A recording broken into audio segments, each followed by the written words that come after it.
Very warm welcome to all of you to this conference, Building a Global Citizens Movement. Thank you, Tobias. Good morning, everyone. My name is Danny Sriskandaraja. I'm the Secretary General of Civicus. I'm starting to hear a noise. I think it's the noise of credibility and trust being sucked out of all of these institutions that we as a world have built over the last 100 years.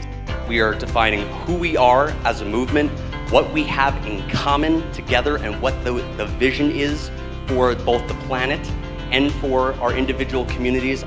The conference is built on 3 pillars: vision, learning, and linking.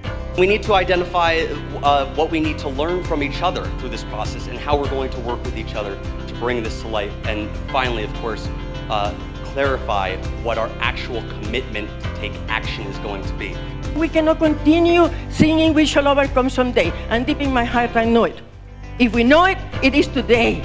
If we don't respond to this, there is no movement. And the first movement has to come from our heart.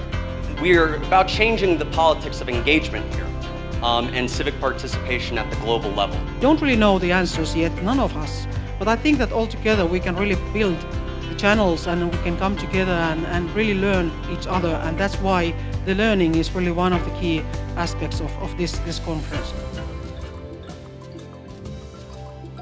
Hi, my name is Chang and I come from Vietnam. It was my first time to do speed dating, actually, and it was really cool because I had a chance to speak to different people and also listen to them, what did they come here for and who are they representing, and also the expectation. And of course I got a chance to speak about my expectation and my wishes for this conference.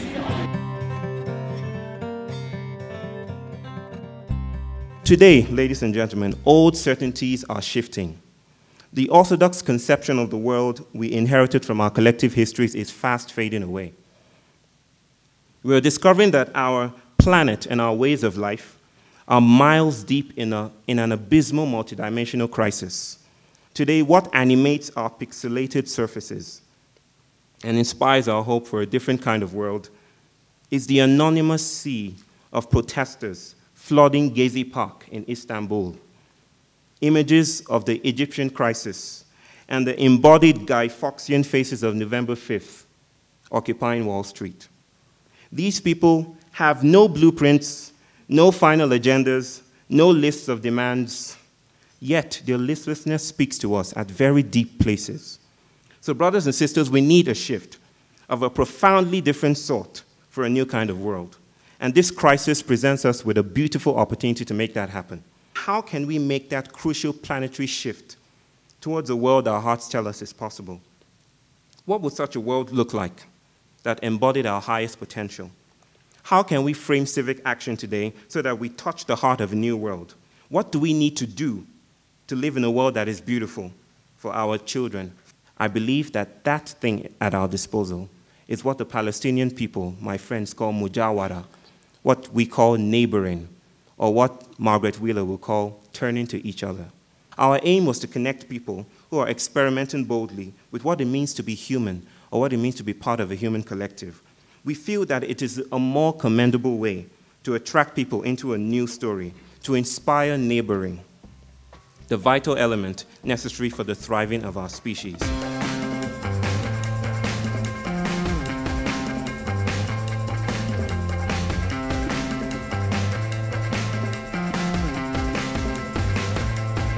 I want to talk with whoever is interested about social movements. For indigenous leadership in this world that we're working for.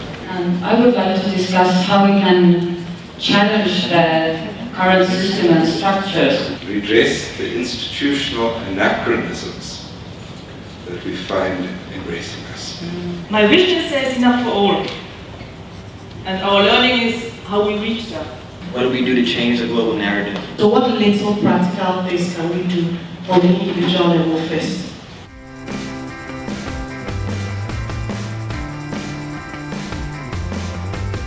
Our vision is that we should enhance individual passion, spirituality and commitment to create collective actions for a new world. A world in which there's enough for everybody's need, but not for everybody's greed.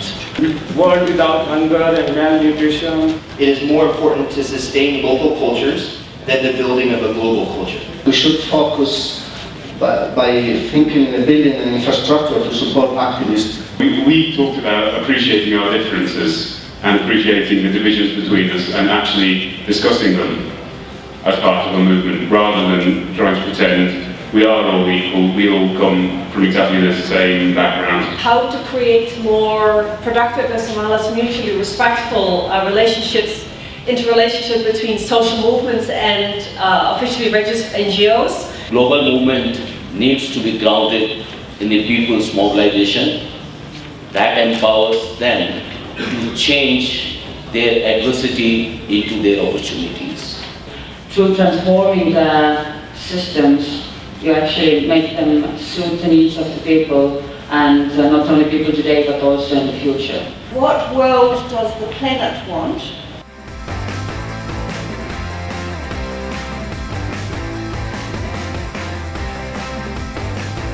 There's something emerging, and I have to say, let me put it in this perspective. I think what we're trying to do here is pander to the same system, to the same systems that we're resisting. What institutions do and what they do well is to entrap language, is to codify linguistic terms so that there's no other way to see beyond it. Now what's happening here is that we come from different backgrounds and plural settings, and we will never agree on what, that will never happen. So maybe we shouldn't be writing up a declaration, because that's another form of entrapment. What is the commonality that unites us? So let's try to stick to that. Build that, and then we can expand on it. Towards a World Citizens Movement. It's not anymore a declaration. So we propose the Johannesburg Compass, questions and orientations. The first question we asked is, who are we?